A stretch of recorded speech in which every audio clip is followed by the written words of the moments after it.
Maligayang pagbabalik, maghanda para sa mas marahas na bagyo at matinding pag-ulan. Mangyaring i-like ang video na ito at ibahagi sa iba upang makakuha sila ng tamang impormasyon at mag-subscribe sa aking channel upang makakuha ng susunod na mahalagang babala. Salamat!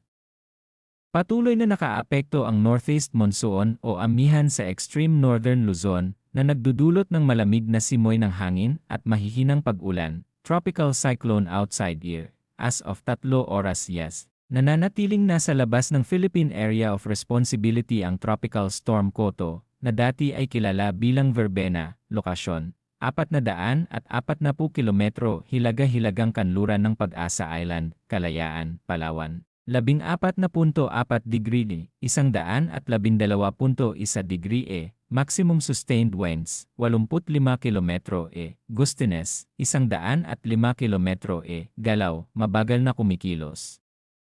Pahilagang kanluran, ang trough o kahabaan ng bagyo ay patuloy na nagpapalakas ng mga pag-ulan sa ilang bahagi ng bansa, lalo na sa Kalayaan Islands. Forecast weather conditions, Kalayaan Islands.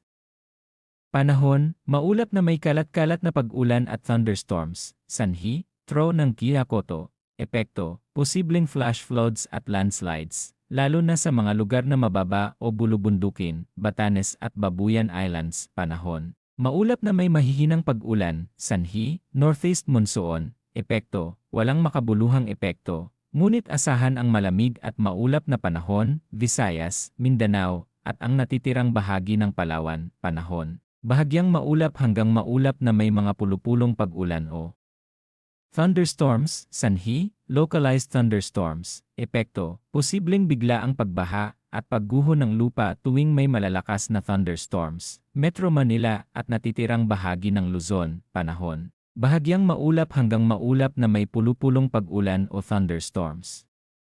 Sanhi, easterlies, epekto, posibleng flash floods, lalo na sa mga urban areas kapag may intense thunderstorm.